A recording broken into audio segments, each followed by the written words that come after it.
Yeah, my name is Alexis Guérin-Laguette, originally from France, and I did a PhD in '94 in France on Niscalos, family mushrooms.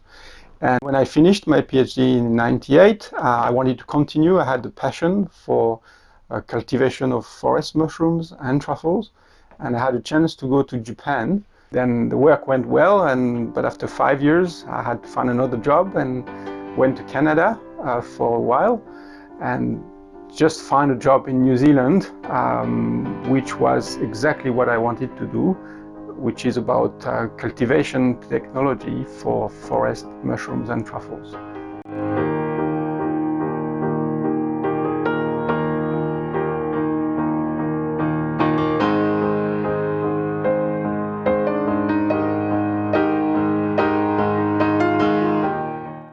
The whole thing about New Zealand is probably thanks to a person called Jan Hall, who had a vision.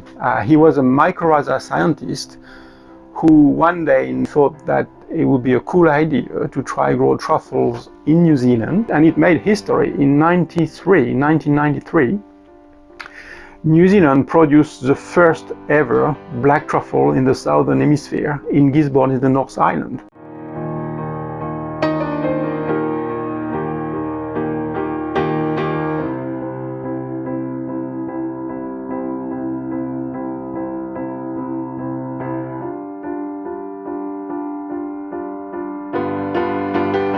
And the group became famous, and they wanted to diversify, to try other species, including mushrooms. And one year, in '97, Jan Hall brought back from England, from Wales exactly, some Niscalos, which were growing under Pinus pinaster over there. And he gave them, because Jan Hall was more a manager than a scientist, and he gave them to my ex-colleague who was working with them at the time, called Professor Wang from China. And Wang used these mushrooms to develop techniques to make mycorrhizal seedlings. And that's how Niscalos became cultivated in New Zealand, with I think the first fruiting bodies were harvested in 2002, so that's 18 years ago now.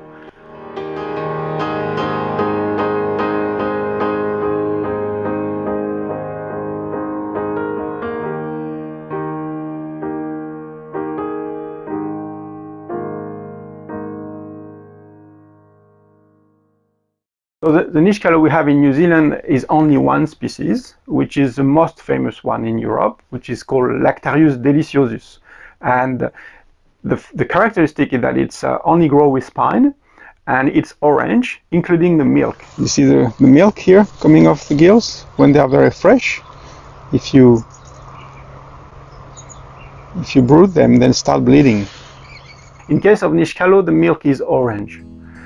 But in New Zealand, we only have that species. But in Europe, you have more than 10 species of Niscalos or Niscalos-like mushrooms. Okay, so we have a pine tree. I'll do something like that, more like a fir. Okay, and of course you have the root system. And what happened is that the finest root, it will be like a Y shape when it's simple, or it could be just a single one. But then they keep branching, and it can be like corals in the sea. And that I always like to take the image that if you could swim in the soil, if you could wear some goggles, what you will see would be a proliferation of small trees on the roots of the trees. Small trees which are actually made of branching roots colonized by the fungus. And this makes mycelium growing in the soil, connecting with the tree. The principle being that the very thin filament of the fungi are thinner than the roots, and they can absorb water or nutrients much better than the root themselves. And they will feed the trees with this. So basically, for a tree to have fungi on its roots, it means the tree can live much better. It's a beautiful story because it's a big lesson for us human. You know, we often have in our mind that evolution is driven by competition. You know, if you are able to adapt to a certain environment change, you will survive. This is true, but it is by far incomplete. Most of the driving force of evolution we have learned over the years is actually symbiosis. If I associate with someone else, the resultant, the association will be stronger compared to both beings being separated.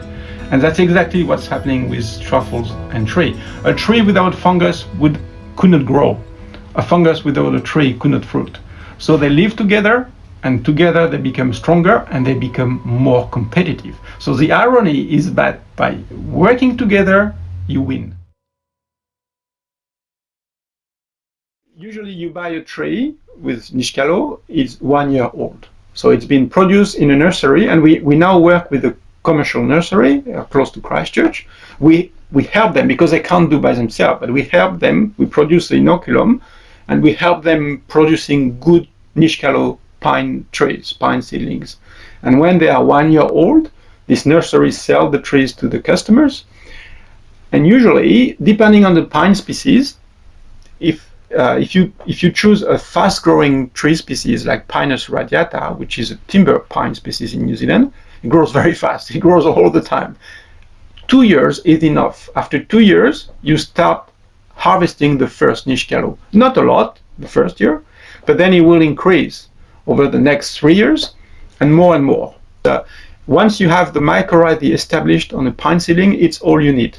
You just need to bring water, protect your trees, keep the grass environment around it, keep the light coming in, and you will have Niscalo. I remember one paper from Spain mentioning that a good spot was 30 kilo per hectare.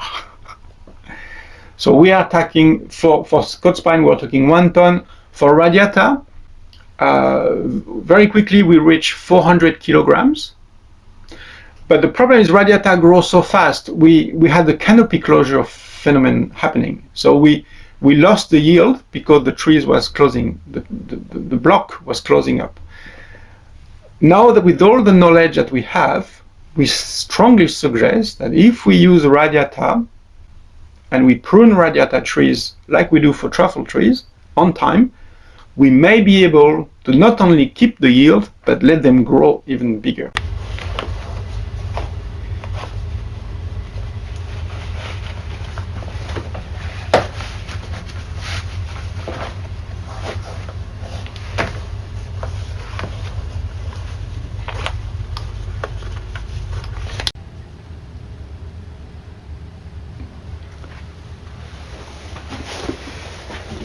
This is what I need.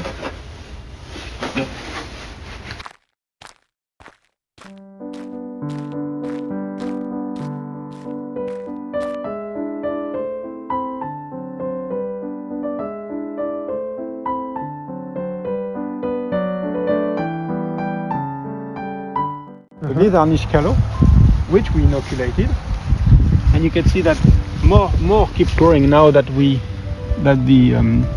drought is broken. Now that we have enough rain, we have more and more Niscalo coming, and look, they are going everywhere now.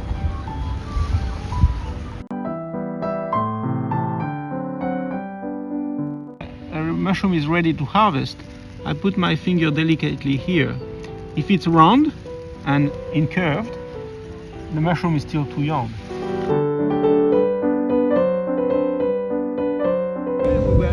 We had a map for each tree, and we were marking where the mushrooms were around each tree. And we did this until like 3 years ago.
Tenakoto Tenakoto Katoa, Kia ora.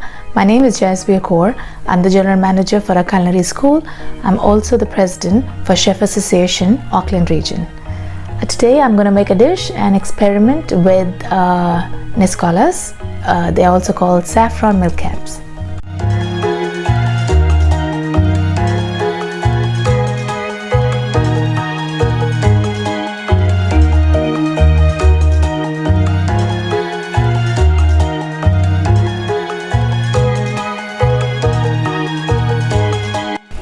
What I'm doing now is starting with the fermentation of mushrooms. This technique is pretty old and it was used in Russia as well as some parts of India. I'm using pink camellia salt for it. It is rich in vitamins and nutrients. The salt comes directly in contact with mushrooms, so it's very important that the salt is rich in nutrients and vitamins. To add more flavor, I've added bay leaf, garlic, cinnamon and star anise. That will impart a nice flavor to the mushrooms and preserve its color too. It's going to be in the salt bed for around 4 days.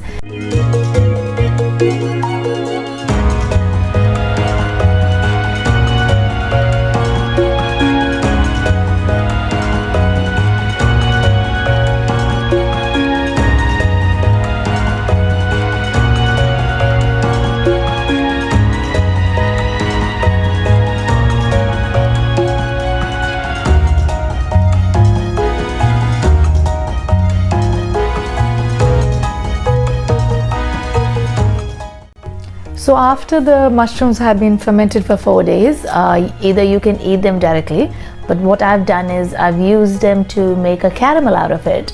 I'm caramelizing the sugar and you slowly infuse the mushrooms in the cream and let it boil and simmer a little bit. Once you've got a nice beautiful caramel color, you infuse the cream into the sugar. Just be very careful because that's a point where it can split. So you have to do it very slowly and you mix it together and then use a hand blender and blend it. There will be some chunks, so what I've tried to do is I've left some chunks of mushroom so it gives a nice bite and a surprise when you eat it. And some of them have been blended together so it gives a strong flavor of mushroom too. It is like nice salty and mushroomy caramel, which we're going to put it in the mold first and let it set, and then we're going to get ready to make our kava kava custard.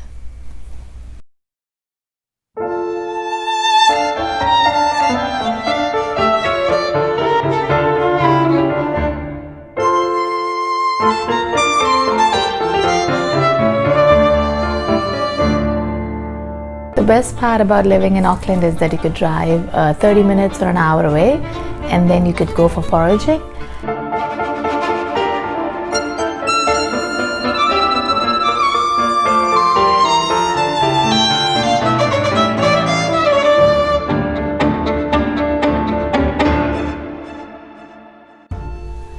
So I picked this kava kava this morning and as you see they are beautiful leaves.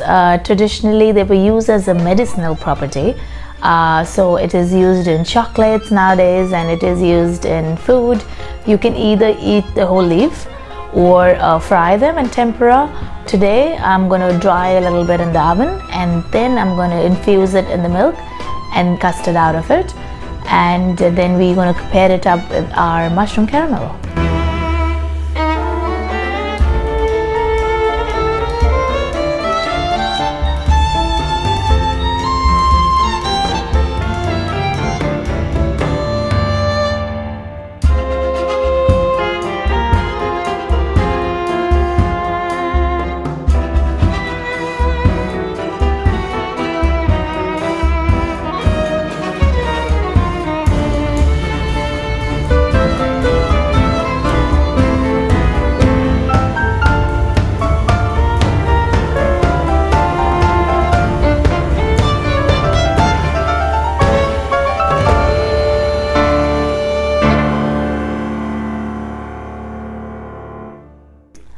Niscalos or saffron milk caps, they are quite tricky to work with because I tried to make a powder out of it and I put it on a higher temperature and next thing they were brown. So there was no difference between them or a button mushroom after it's subject to a high heat. So then I had to think about it and say, okay, how do I maintain the color?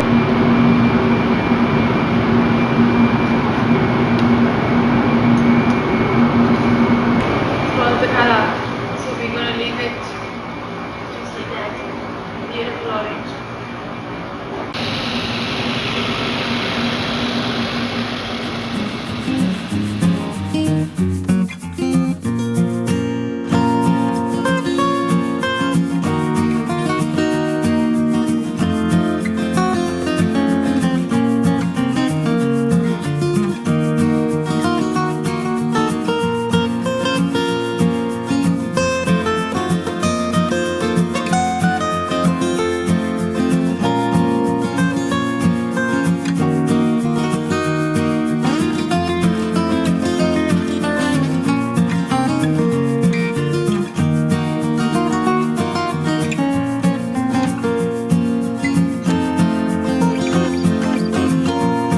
Was thinking about the mushroom plate, I went to this local art gallery and my eye went on this beautiful metallic kava leaf.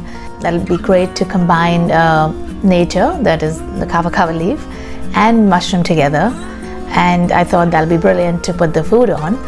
So that's how the dish came across, and combining both of them together.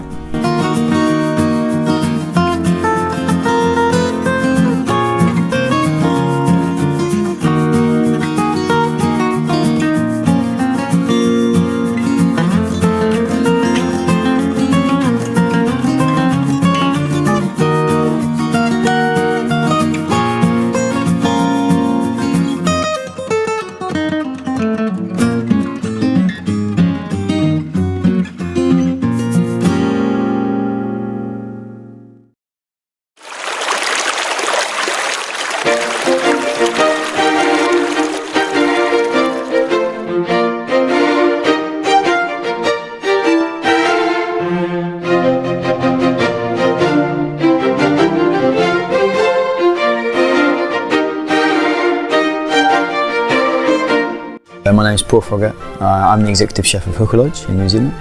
I moved to New Zealand for a few reasons. I fell in love with nature.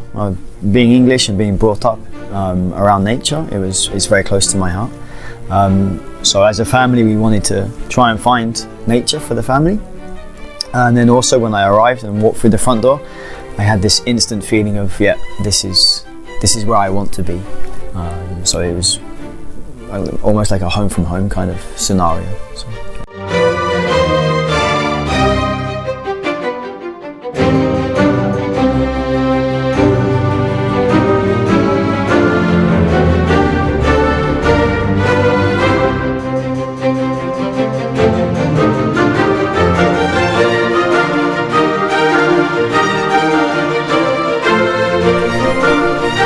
So my philosophy of food needs to be local, needs to be seasonal, needs to taste good, and then needs to look good. So what I want to do is I want to tell a story with the producers that grow for us, that produce into the dishes, and then the dishes will tell the story to the guests, so then they can understand where things come from, how it's grown, who grew it, why they grew it, and then how we cook with it, and then how it tastes at the end.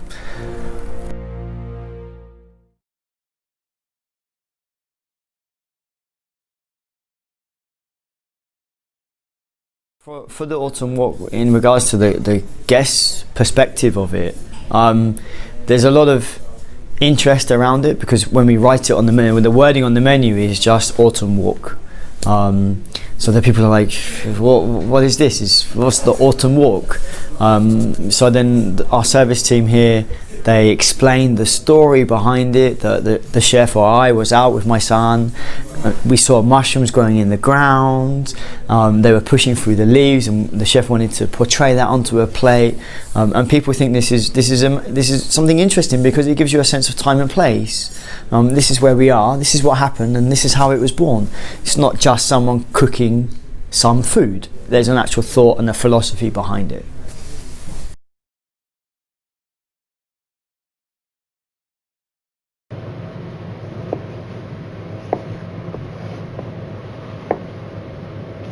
Mushrooms, we just did a very simple preparation.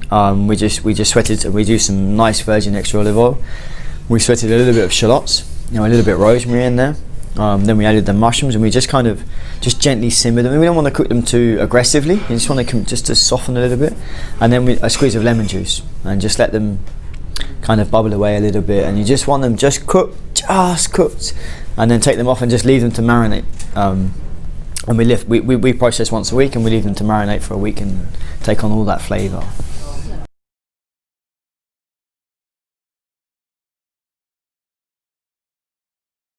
Just for the leaves. So we wanted to do, the idea was to have 3 different kind of vegetables and 3 different look to them. So we took pumpkin, Jerusalem artichoke, and celeriac. And then what we did, we made a puree with them. So we cooked them, vacuum back, we drained all the liquid, and then we pureed them. We had a touch of xanthan gum just to bind the purees together. Dried them we spread it out onto a silk mat with a stamp shape, and then we dehydrate them for about an hour until they become like a vegetable leather. After the leather, when they become out and they become a leather, then what we do is we gently shallow fry them, and then we press them in between a leaf mold, and then basically you get that shape, and it gives you the indentations of leaves, and then they look like leaves. We use the word pesto very broadly, but it's basically walnuts, pistachio, olive oil and lemon, and then we just make a pesto. We just grind it all up together and season it. That's it. It's very simple. So the 3 types of mushroom. So one is the saffron milk-cap mushrooms that we've just cooked earlier. The next one is a shiitake yellow grec, so again a pickled mushroom. And the last one is a portobello mushroom that we've confit with some bay leaf oil. So there on the bottom of the plate, we put some garlic aioli, some candied walnuts, the walnut pesto, some pickled apple to bring some acidity into the dish, and then we use the autumn leaves to cover everything, and then we just dust it lightly with a parsley powder just to give the ground green touch to the plate.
I'm really pleased that research on saffron milk-cap cultivation is being presented at Soria Gastronomica this year.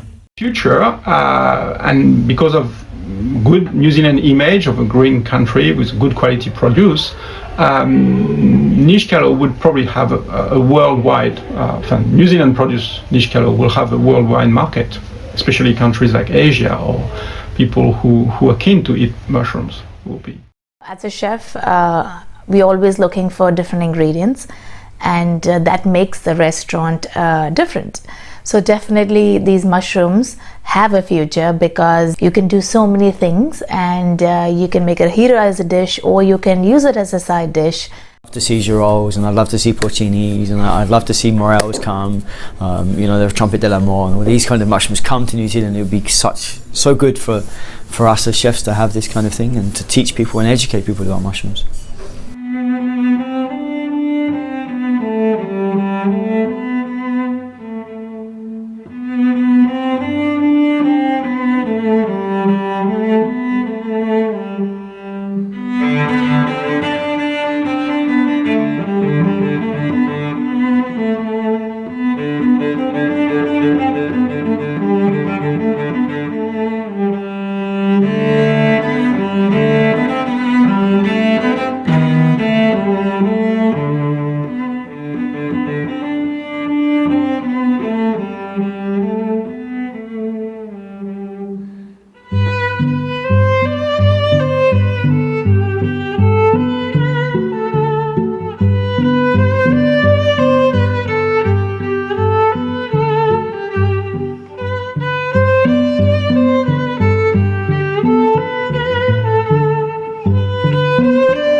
Thank you.